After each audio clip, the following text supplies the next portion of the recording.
Hello and welcome to the Weather-report.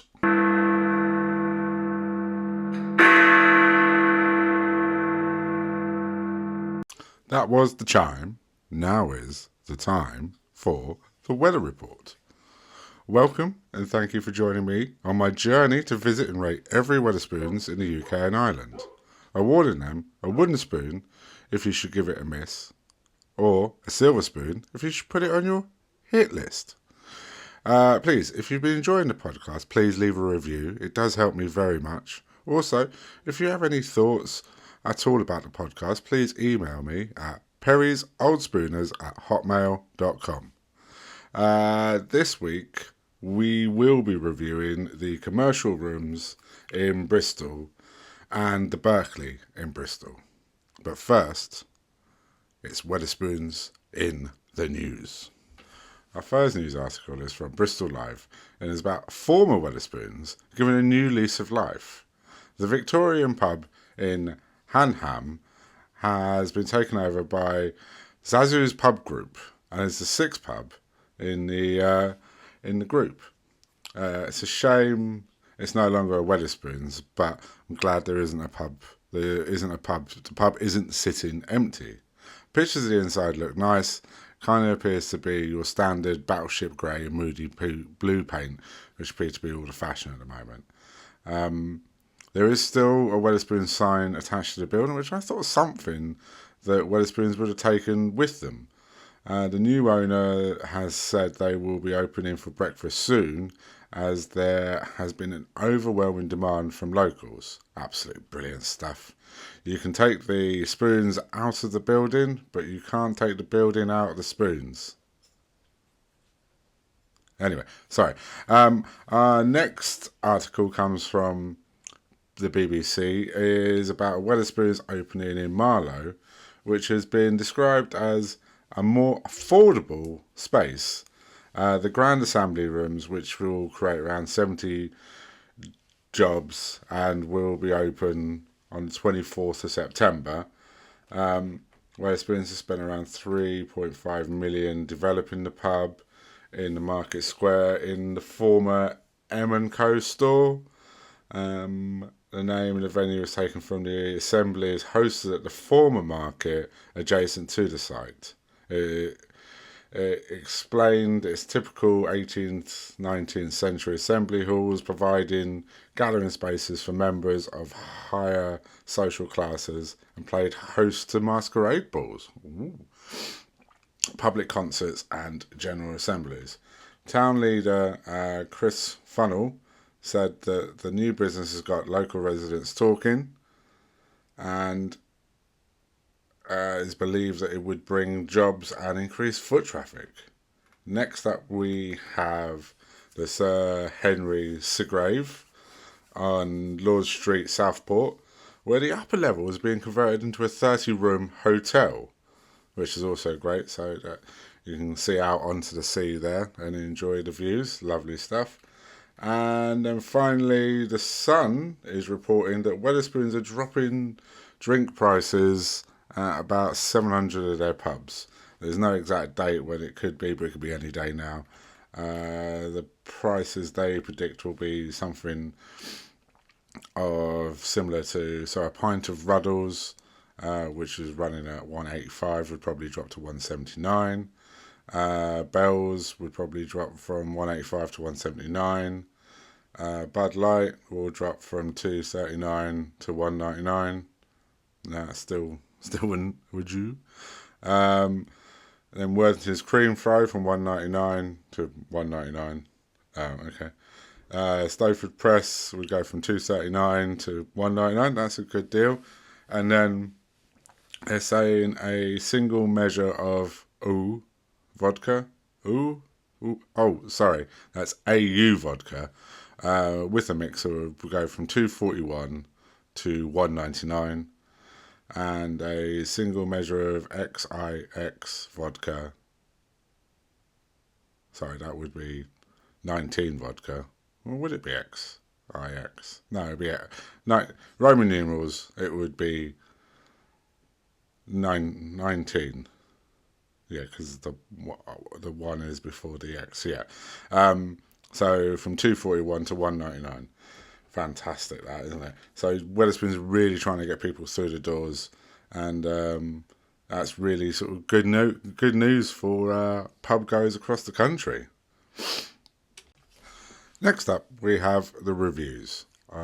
So the commercial rooms scores a solid 4 stars on Google reviews out of 4,040 reviews, and 3.5 out of 460 on TripAdvisor. It does appear that people go to whinge more on TripAdvisor than they do on Google reviews. So let me read you the first review that caught my eye. This is from Reese T. It's a spoons. It's everything you'd expect. I'm a simple-minded man, so I'm more than happy with the quality of the commercial rooms. Cheap pints, cheap food. What more could you ask for? Some call it the commercial rooms. I call it my oasis.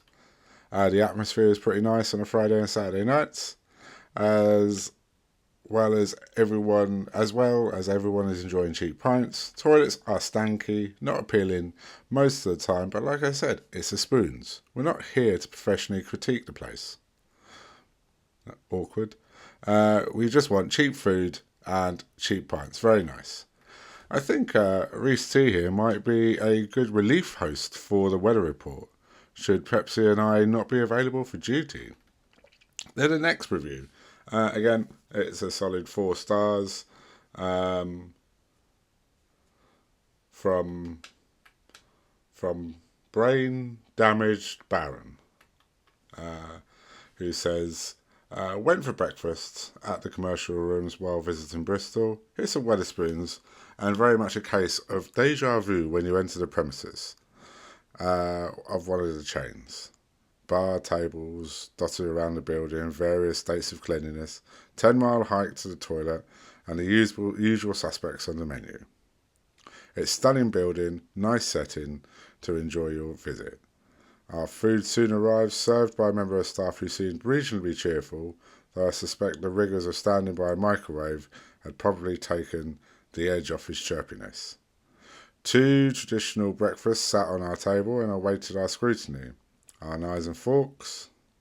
The bacon was lukewarm, as ever. The sausage was nicely cooked. Whatever ratio of pork to gristle within them was hot and pleasing. Poached eggs had been poached for about half an hour and were solid. They were almost dangerous. Toast is difficult to get wrong, and this was on the brink. Warm, white, and barely toasted. Just tanned enough to be considered toast. It mattered not. The butter was harder than a lion with an AK-47 and tore through the bread with ease. All in all, the pub is an impressive building, and the food is adequate, and we'd go back with no expectations of the place being anything other than an average Wetherspoons. Well, I think Brain Damaged Baron is after my job. Hopefully Pepsi won't vote against me in a hostile takeover. I've read a few of Brain Damaged Baron's reviews. Always found them quite entertaining, enjoyable.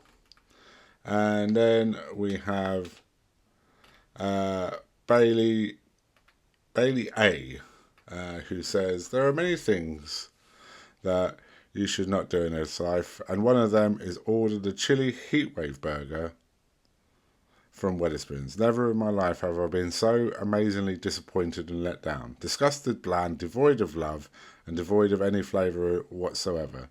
No disrespect to the angry chef, but I thought I was back in primary school as the chicken felt like chewing Play-Doh. Feels like Bailey was in the special class if he was chewing Play-Doh. Sorry, back to the review. Disappointed, unsatisfied, and feel honestly somewhat mentally sat back and regressed due to this burger. I will not be surprised if I don't wake up again. 1 star. The building, cool building, and nice cocktails.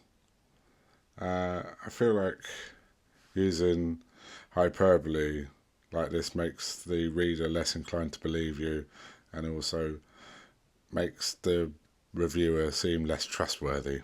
And then we have Roberto O, who left a 1-star review saying it was underwhelming. And the barmaid rubbed my lime on the bar and dropped it in my Corona and looked me in the eye. She pronounced draft as dort and tried to argue linguistics with an A-level English language student. Won't be coming back there again. Okay. Feels like Roberto's ego was hurt by the bar staff in the commercial rooms. He also used an emoji of a graduating student, so I don't think Roberto did too well on that English A-level. Now, it's time for my review. It was a busy, sunny Saturday afternoon in Bristol Old Town. Things didn't start well as I approached the pub, and there was an abandoned fridge on the outside. There was also a busy vintage market on the street. Vintage is now the term we use for old tat, really, isn't it? The commercial rooms is a beautiful Georgian building, and of course there is Roman influence due to Bristol and Bath being Roman settlements. Bristol, of course, being known as Albonia at Sea Mills, like Colchester, which was the Roman capital until the Bordecan revolt, which the title passed to London. The pub itself is sandwiched between many more trendy themed pubs. It seems these days that if a bar has a theme or a philosophy, it gives it the right to charge nearly £7 a pint. I saw a place called Flight Club, which a place where you pay a premium to play darts. I can remember when, if you wanted to play darts, you'd ask for the darts from behind the bar and told not to break them. 9 times out of 10, they're already broken, and the flight would fly off mid-throw.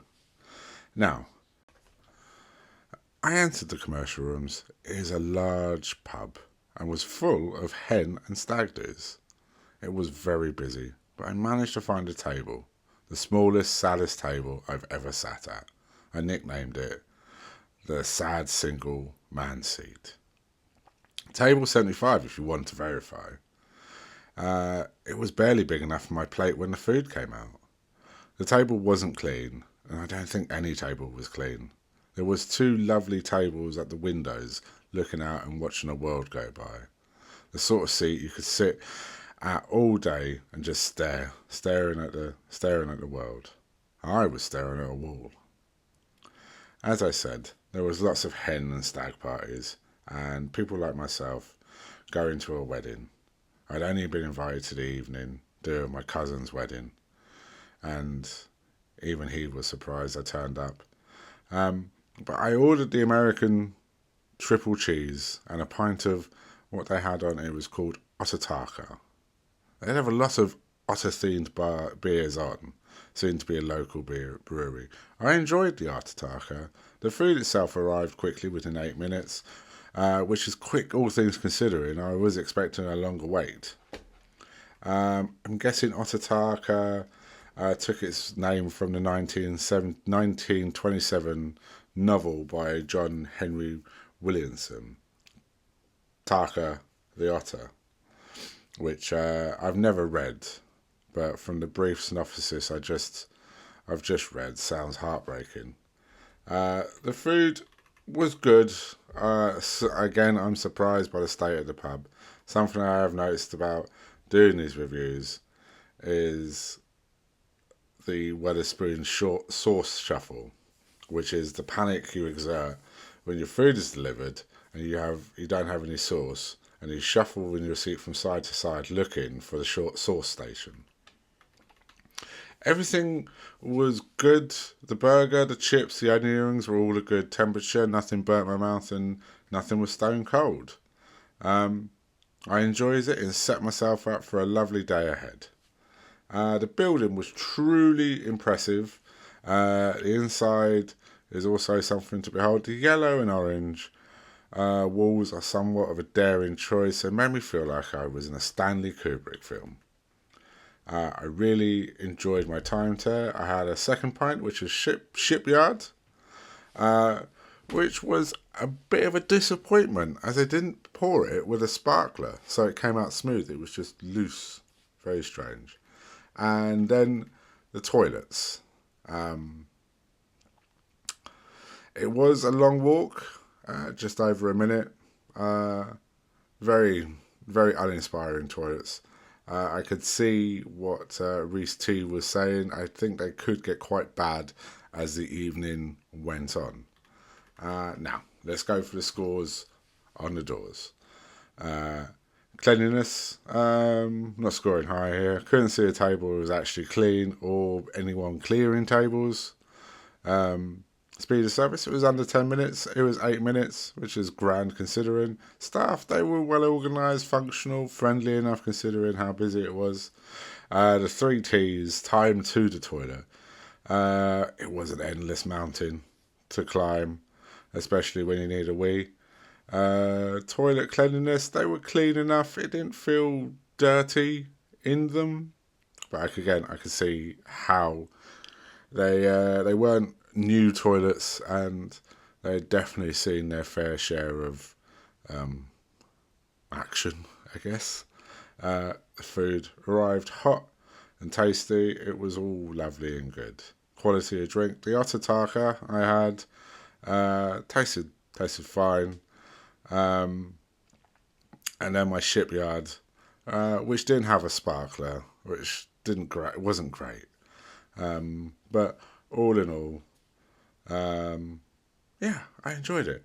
Now, for value, the American triple was $13.78, with a pint of Otataka, which was £5 and 3p. So it was made it £8.87, $7.76, $8.76 for the burger, chips, and onion rings, which, considering it was a city centre Wetherspoons, I'd like to say that was good, a good value. Is $3.28. A Wimbledon SW19 blonde pale ale, $3.28. This one has been doing the rounds for a while. I have noticed it other places. Kirkstall Disillusion IPA, $3.28. Titanic Plum Porter, $3.28.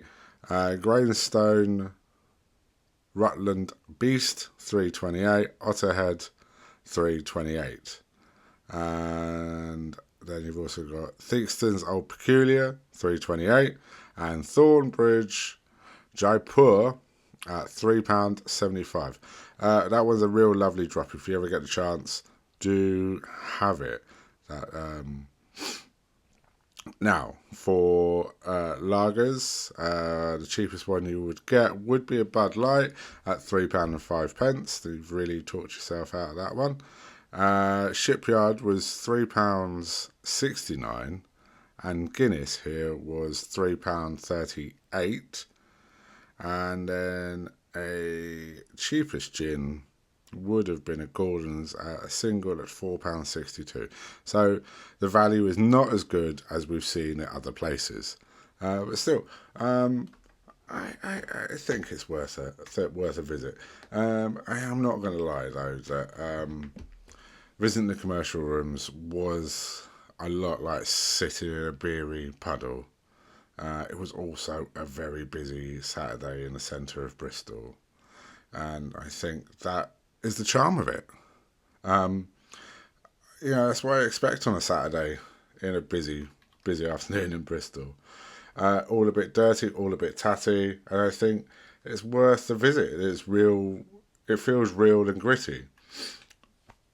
Excuse me. I did overhear a student type say they were say to their friends, "Why am I walking in here? I feel dirty being here." They didn't sit down and walk straight out again. It wasn't as bad as that though. If you're someone who is just popping in for something to eat, it might not be for you. But for those of you who enjoy pubs and a good experience of being in a pub, then this one is for you. So for that, I am going to give it a silver spoon. Now, hold tight, because this is a double feature. Because after I visited the commercial rooms, I walked up the hill to the Bristol Museum and Art Gallery and spent a couple of hours walking around there. What I discovered was there was a Wetherspoons across the road. Now, this wasn't the second pub I was going to review.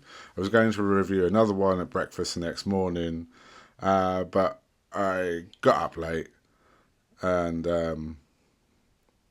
by the time I made it back to my hotel, I had to start making my way home to pick up Pepsi from Clarewood and I. So this one was the Berkeley, which is a former shopping arcade, and it's quite deceptively large.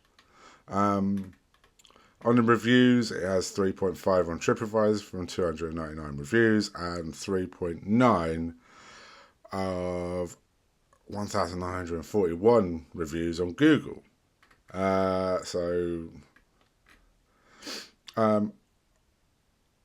Onesius K wrote that the food was cold, the staff were rude, warm drinks, terrible experience, and terrible service.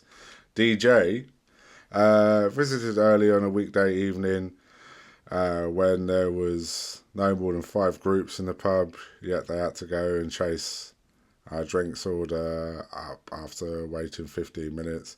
Very limited menu in the branch too, so I won't bother again. It's mainly a mix of like 1, 3 and 4 star reviews. I didn't eat here, I just enjoyed a couple of pints, killing time.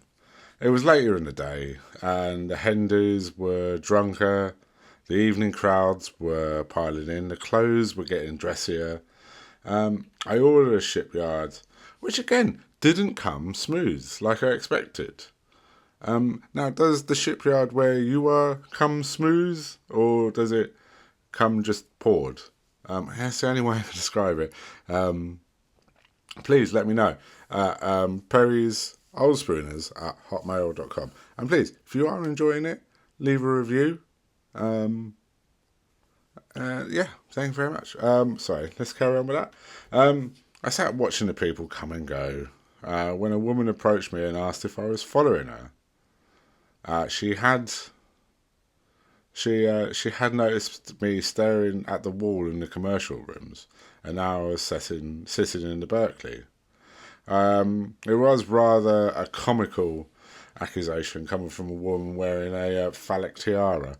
Her name was Carol with an E, and she looked like a well-weathered Gabby Rosland.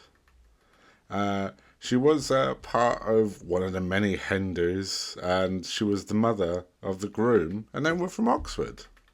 I tried to explain my position as the UK's, nay, the world's premier Wetherspoons podcaster. She did give me a strange look. I enjoyed a nice conversation with Carol with an E.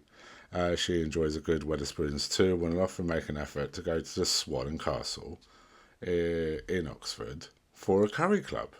We chatted for a while and we enjoyed a jug of Godfather, the only one of the jug cocktails that doesn't make me feel like I need an emergency dentist appointment in the morning. Carol and E jokingly suggested I should stop following her, but if I'm around later I could follow her back to her hotel room. But anyway, the Berkeley, as I said, it was deceptively large. The bar stretched right round at a right angle. The main seating area was large and an impressive stained glass light, which I presume was left from the shopping arcade. The trip up to the toilets was one of the longest and well over a minute. It was one of those where I thought I'd made it, but then another flight of stairs would appear and then I still had to keep going. I feel like this might have been the trip to the toilet where the joke about the toilet started. Toilet 0, if you would. As I said, it was very busy. The toilets reflected this, as one of the toilets was blocked. The check sheet hadn't been updated for a while. Cleanliness, it wasn't very clean, but it was also very busy. There was a lot of glasses that needed to be collected. Speed of service didn't have food, but the bar did serve me very quickly. Staff, they were friendly and quick. Time to the toilet. Well over a minute. I didn't time it, and it's probably the longest so far. Cleanliness, they were clean enough apart from the blocked toilets, but it was a busy Saturday again. Food, again, I didn't eat. Quality of drink, it was nice, but it wasn't a sparkler on the tap, so it came out loose, and I'd prefer it the other way. And the prices, again, were very, very similar to that of the commercial rooms. So, again, you're paying city centre prices. I don't feel I can judge it too much, but it was definitely worth a visit. If you're in the area, and do go to the museum, it was wonderful. So, yeah. I should give it a wooden spoon, but I did have a good time and made new friends. So for me personally, it's a silver spoon. I was having a good time, but others might say it's a wooden spoon, and to be fair, I wouldn't blame them. So yeah, that is it for my reviews. Now it's time for letter spoons. We have a sack busting 2 emails. Well, 3, but I did get one that I didn't really understand. It wasn't spam. It did seem to be someone emailing me, and it just read, "I hope you enjoyed your tapas, you murderer," and that was it. So if you're listening, maybe a little bit of clarification as to what you meant. To be fair, I've never murdered anyone. There's never been an accusation. Even Claire with an eye would back me up on that one. Okay, so the first email we have is from Poppy G from Cambridge, and her local is the Regal, and she says she's enjoying the podcast and has encouraged her to visit more Wetherspoons in her upcoming retirement. Well, I'm glad I could inspire you there, Poppy. And I hope you enjoy your upcoming retirement. Poppy would like to take Richard Branson for an espresso martini in her local, the Regal. Now, I'm a big fan of Wetherspoons, as you all know. But if I was going for a drink with Richard Branson, I'd make him take me up in one of his hot air balloons and drink champagne in the sky. Although, didn't a lot of his hot air balloons crash back down to earth, so probably not the best idea. But anyway, thank you for your email. Enjoy whatever you do with your retirement, and welcome to the club, you big old POS. Now, next we've got an email from John F, whose favourite Wetherspoons is the Moon Underwater, Deansgate, Manchester. And he would like to buy Nicholas Lyndhurst a pint of Carlin. Doesn't that sound nice? Although, I'd take Uncle Albert for a pint, but then I am a sucker for a Second World War story. Lyndhurst, of course, famous for playing Rodney Trotter in Only Fools and Horses, and those W.H. Smith's adverts in the early 2000s, Butterflies, and of course Gary, the time-travelling adulterer in Goodnight Sweetheart. Claire and I was a big fan of Goodnight Sweetheart. Makes sense now. Not that I'm saying Claire and I was travelling back to 1939 to have it off with an air raid warden. I'm just saying that her new fellow looks like he was born in 1939. I nearly got right to the end without mentioning her. Maybe next week. Anyway, thank you for your email, John. Welcome to the club, you big old POS. Right. Whether you like it or not, that is the end of the show. I hope you enjoyed it. And if you want to be a POS, just email me at perrysouldspooners@hotmail.com. If you've enjoyed the show, please leave a review and subscribe, and I will speak to you again next week. Say goodnight, Pepsi. Good night, Pepsi. And I will speak to you again spoonly. Good night.